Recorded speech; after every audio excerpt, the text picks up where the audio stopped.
Yeah, yeah, yeah. It's the singers, the singers only. Singers only. Hey, you guys, it's Kristal Cherelle from Indie Artist School. Welcome to the Singer's Arsenal. Today, we're going to talk about intervals. Now, when you hear intervals, you may not know what I mean. But basically, an interval is the distance between one note and another note. You're going to find this all over the place in music and when you're learning scales. So if your favorite song has a jump from one note to the other, and sometimes you struggle to hit it exactly where it needs to be, or if you're learning how to read sheet music for vocals and it's hard for you to sing those pitches accurately even when you see them on the page, it could be because you're not as familiar with the different types of intervals and what they sound like. What I'm going to do today is show you the different types of intervals, what they sound like, and how you can recall them if you need to. Honestly, I say if you need to, honey, you will need to, okay? So the first one we're going to talk about is the minor second. Minor second is, I like to call these conjoined twins, okay? The minor second is very close together. These are the closest two notes can ever be to each other, aside from unison, which is the same note. So minor second it is. A good way to remember minor second is to think of the song, Isn't She Lovely? By Stevie Wonder. Those first two notes, isn't, that's a minor second. Hear how close those are. Isn't, da da, da da, minor second. Okay, so that's that going up. That's ascending. Now, if we were to sing a minor second going down, also known as descending, we would sing, oh, little town. Hear how close those are? Da, da, da, da, minor second, descending. That's the minor second going down. You hear how close those are? That's why I like to call these conjoined twins. The next type of interval is a major second. A major second is a little bit further apart, but they're still very close. There's only one note in between these now. A major second is going to sound like do to re if you're going to sing your solfege, if you're familiar with it. Solfege is the do, re, mi, fa, sol, la, ti, do. So do, re is the first major second. So that major second, I like to think of songs like going up. Let's do Silent Night. Sigh. There you go. That's a major second going up. Sigh, do, re, silent. And the good thing about Silent Night is it goes ascending and descending. Silent. See? Do, re, do. Another way to remember the major second going down would be whistle, while, whistle, whistle, whistle, re, do. So that's the major second going down. Another song or that I like to use for the next one coming up is the minor third. Minor third is even further away. As you notice, we're going further and further away, bigger and bigger spaces between these intervals. And that's the way you're going to find it easiest to learn, because the further away they get, the harder it is to sing them accurately. And the more familiar you get with using songs to remember them, the easier those bigger intervals will be. So this one's called minor third. And a song I like to use to remember minor third is Georgia, Georgia, Georgia, the whole day through. Just an old sweet song keeps Georgia on my mind. So Georgia is that minor third. They're pretty close, but they are still a little bit more spaced out than the ones we've done before. A way to remember the minor third going down would be Frosty, Frosty the Snowman. So Frosty is that minor third going down, descending. Okay, guys, so the next one is the major third. The major third is one of the most important notes to determine a major chord. It is the middle And that's really what makes an arpeggio, the beginning, middle, and end, sound either major or minor, depending on where that third is.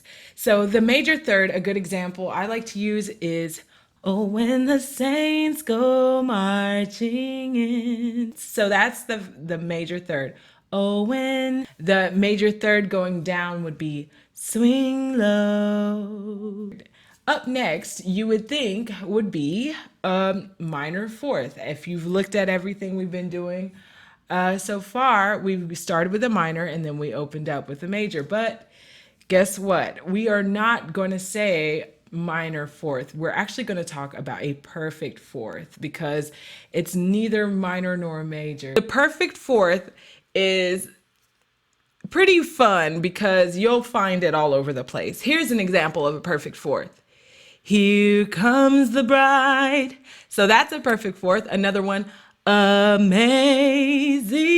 grace. So that is the perfect fourth as well. So those are very common. You've heard it before. Now, singing a perfect fourth down would be, I've been working on the railroad. The fun thing about I've been working on the railroad is it goes up and down between perfect fourths, going up and down and back up, okay? So those sound pretty lighthearted, I would say a perfect fourth is. Okay, guys, now we just went from lighthearted perfect fourths, but we about to go to the tritone. Now, the tritone is sinister. The tritone is mysterious. The tritone is a little bit weird. And honestly, there's not a lot of songs that are very familiar that use the tritone like that. The only one I really could think of was The Simpsons. Da da. You might find it in jazz as well, but that tritone, it wants to resolve. The Simpsons, and it does, going up to that perfect fifth that raises it up. Da da da da. Feels more harmonious to us, but it just stops. Dun da. That's the tritone. And if you wanted to remember going back down, just go ahead and reverse engineer that. Tritone, tritone. So that's the way you can remember the tritone. All right, you guys, now we just talked about being sinister. Now we're about to get happy again with the perfect fifth. And the perfect fifth is also very common, like the perfect fourth is. Classic songs that use the perfect fifth is Twinkle, Twinkle, Little Star, Twinkle, Twinkle, or A, B, C, D, E, F, G, or Baba, Black Sheep, have you any wool? Don't ask me why when we were kids, we sang the same melody for 3 different songs. Like, really nursery rhyme songwriters, you couldn't come up with a new melody, okay? But anyway, perfect fifths are probably ingrained in your brain right now if you ever grew up with any of those nursery rhyme songs. So that's a cool thing. You're probably not gonna have any issue remembering perfect fifths. Perfect fifths going back down, a little bit harder to find, but if you guys remember that old song that used to be, it's a rock song, I think, that used to be in movies everywhere where they would be like, don't you forget about me. Do y'all know that song? The next one is the minor sixth. Minor sixth is, a little bit less common, but it is out there, okay? Minor sixth going up, I like to think of The Entertainer by Scott Joplin. Da da da da da da da da da da da da da. The good thing about The Entertainer is that it actually goes up and down. Now the major sixth, I don't know why, guys, but I just really love the major sixth. The major sixth to me is dreamy. The major sixth sounds like imagination a little bit. So a good example for this would be, it came upon a midnight clear. It came It came. See, it's pretty spacious, but it feels dreamy. And another way to look at it going down is I'm looking at the man in the mirror.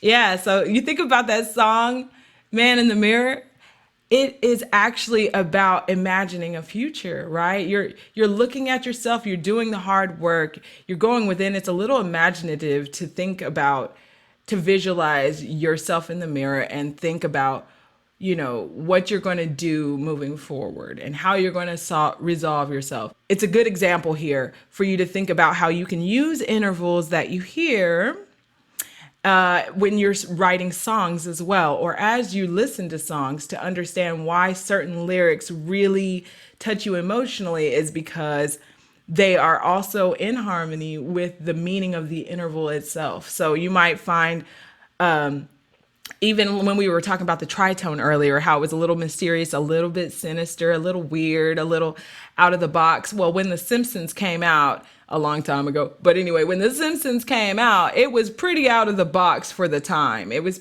kind of sinister. It's pretty sarcastic. It's out there. There's some weird stuff in it. It's that tritone symbolized that before you even saw the show. That's another good use of intervals, is being able to use them for the emotional impact you want it to have. So when you write a song and you want to have an emotion, make sure you use intervals that also harmonize or symbolize that actual emotion. All right, you guys, here we go. We're going to keep it moving. So the minor seventh. The minor seventh is a little bit harder to find examples of, but the best one I could find is from a musical West Side Story called Somewhere, and it goes like this. There's a place for us. There's a... Hear how far apart that is. This one's also a little dreamy. I would give it the word hopeful, though, rather than dreamy. The major seventh is present in that song by Norah Jones. I waited till I saw the sun. I wait. All right, so that's the major seventh. Now, if you want to go descending and ascending, just go ahead and reverse engineer it, as we talked about before. I couldn't find an example of a major seventh going down. I'm sure it's out there, but it's not something that I know already. So if you were thinking about it, the octave is literally the exact same note, an octave higher. Some people do this unintentionally when they hear music, as they sing it higher or lower. Same pitch, but just an octave lower or higher. You being able to understand the octave interval will help you make sure that you're singing in unison rather than an octave higher or lower, by you knowing what an octave jump feels like. Okay, so here's an example. Well, the weather outside is frightful. So that that's that octave jump. Octave jump, going back down. And you can do it again. Somewhere over the rainbow. See, it's everywhere. So yeah, those are examples of different intervals that you're going to find in music. Whether it's a minor second and it's a conjoined twin, or if it's an octave jump, or if it's a sinister tritone, I want you to stay familiar with these intervals. And one of the ways you can stay familiar with this is by also taking a look at my interval list. I've put together a worksheet that has all of these intervals on it, as well as the songs that correspond with them, so that you can practice at home and get familiar. Go ahead and check out my website, indie-artist.teachable.com. It's indie-artist.teachable.com. Well, you guys, until next time, I hope you have a wonderful day and keep singing your heart out. I want you to continue to stay motivated and positive and uplifted during this quarantine, and hone your voice. Until next time, have a wonderful day. Yeah.